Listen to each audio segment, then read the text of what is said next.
Assalamualaikum warahmatullahi wabarakatuh. Perkenalkan, nama saya Rofiatul Adawiyah. Saya dari Prodi Ekonomi Syariah kelas B.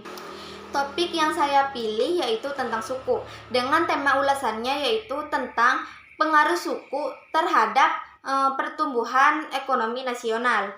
Nah, suku adalah surat berharga komersial yang berbentuk sertifikat hak milik yang menjadi bukti bahwa suatu aset merupakan kepemilikan dari pihak tertentu gitu. Nah, aset yang diperbolehkan meliputi aset berwujud benda, nilai manfaat maupun jasa. Nah, yang pertama yaitu pengaruh suku terhadap pertumbuhan ekonomi. Nah, pertumbuhan ekonomi adalah suatu proses di mana meningkatnya pendapatan tanpa mengaitkannya dengan tingkat pertumbuhan, pertumbuhan penduduk gitu. Nah, tingkat pertumbuhan penduduk umumnya sering dikaitkan dengan pembangunan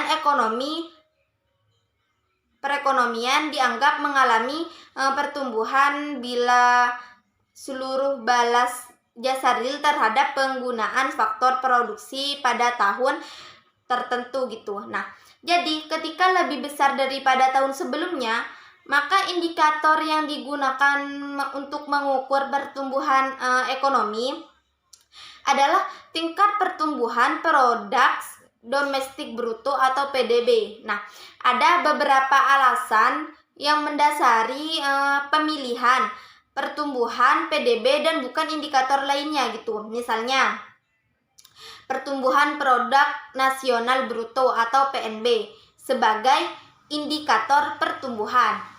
Alasan-alasan tersebut adalah yang ke-1 yaitu PDB adalah jumlah nilai tambah yang dihasilkan oleh seluruh aktivitas produksi di dalam perekonomiannya. Terus yang kedua, PDB itu dihitung atas dasar konsep aliran.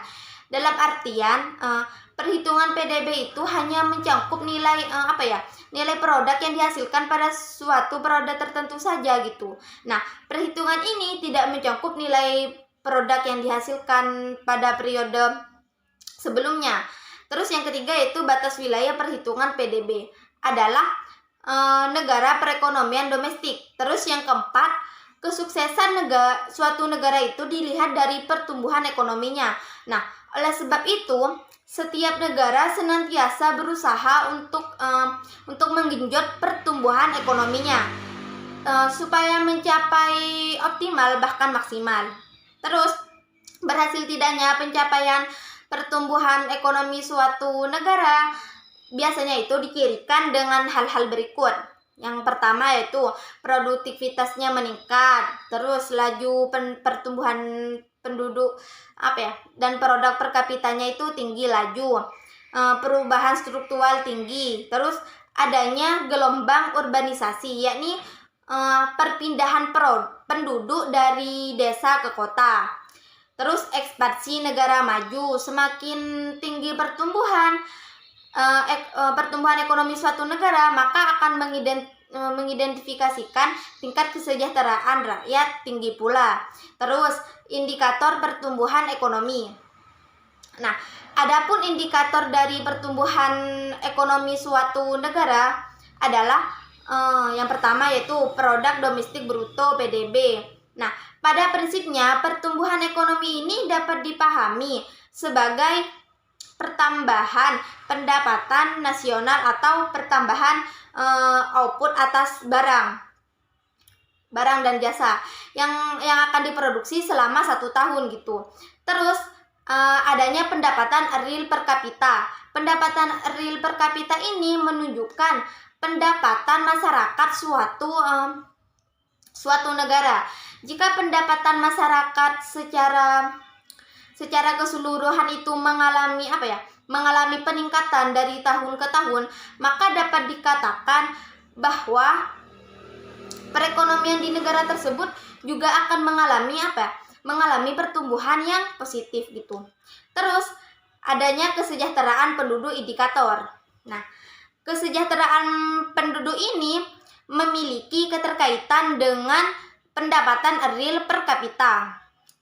Terus adanya tingkat penyerapan tenaga kerja dan pengangguran. Nah, ketika lapangan kerja tersedia sehingga tingkat penyerapan tenaga kerja tinggi, saat itulah negara mengalami pertumbuhan ekonomi.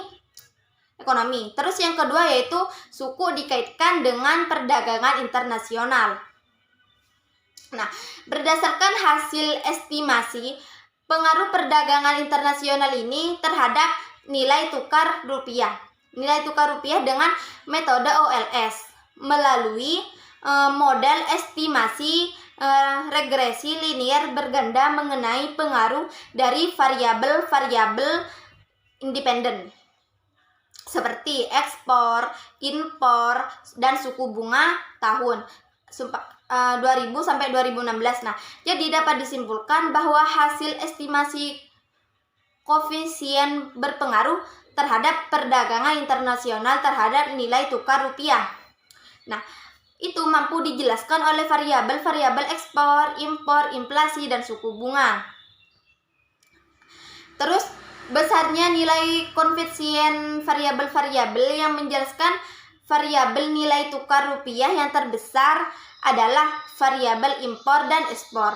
Maka dapat ditarik kesimpulan bahwa bagi pihak investor dan pemerintah lebih memperhatikan produktivitas barang ekspor dan impor untuk mengimbangi fluktuatifnya nilai tukar rupiah terhadap US dollar. Nah, kebijakan terhadap suku bunga juga berpengaruh terhadap harga-harga di pasar gitu. Terus yang ketiga yaitu suku dikaitkan dengan moneter. Nah, pada dasarnya kebijakan moneter adalah upaya untuk mencapai tingkat pertumbuhan ekonomi yang tinggi secara berkelanjutan dengan tetap mempertahankan kestabilan harga. Untuk mencapai tujuan tersebut, maka bank sentral atau otoritas moneter ini berusaha mengatur keseimbangan antara persediaan uang dengan persediaan barang agar inflasi dapat terkendali. Nah, tercapainya kesepakatan kerja penuh dan kelancaran dalam pasokan atau distribusi barang, kebijakan moneter ini dilakukan antara lain dengan salah satu namun tidak terbatas pada instrumen sebagai berikut, yaitu suku bunga, giro wajib minimum, intervensi di pasar valuta asing, dan sebagai tempat terakhir bagi bank-bank untuk meminjam uang apabila mengalami kesulitan gitu. Nah, baik, terima kasih. Mohon maaf apabila ada kesalahan. Wabillahi taufiq wal hidayah. Wassalamualaikum warahmatullahi wabarakatuh.